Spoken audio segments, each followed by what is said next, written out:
Standing generals. Only his helmet and the building protected him. Outside, dive bombers whined, machine gun fire chattered, and bombs thundered. Meanwhile, a lineman truck driver in Herb's company, Private Thomas J. Pillion, and another signalman drove a truck full of field wire, telephones, and other equipment to base ops. Japanese bombs hit the hangar line and hangars, whistling past Pillion and his colleague Bill Kokosko as they arrived at base ops and huddled under a palm tree. The air reeked of gunpowder.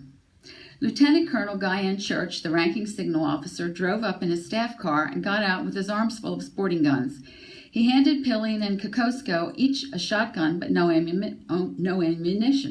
They left the guns at the message center. As the two signalmen exited base ops, Japanese planes splintered the Hawaiian Air Depot, hangars, and planes on the hangar line. Pillion and Kokosko ducked under the building where a grating had been removed. Minutes later, they headed to their company's supply building. Meanwhile, Air Force gunners manned the parade ground without cover and got mowed down like blades of grass to be replaced by more gunners. The bombing stopped for about 30 minutes.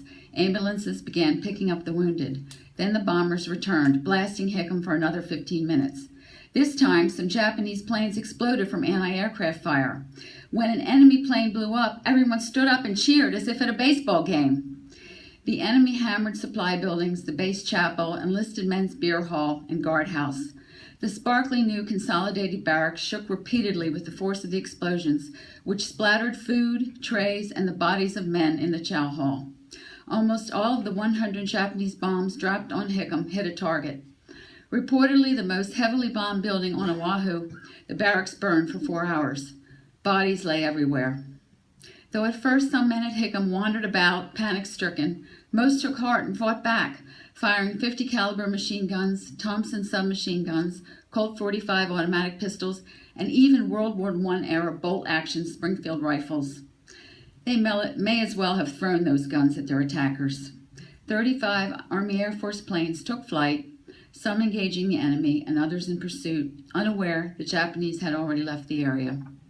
Hawaiian Air Force fighter pilot and heir to the grape juice fortune, George S. Welsh, shot down 4 of the 29 enemy planes destroyed that day, the first American to down a Japanese plane.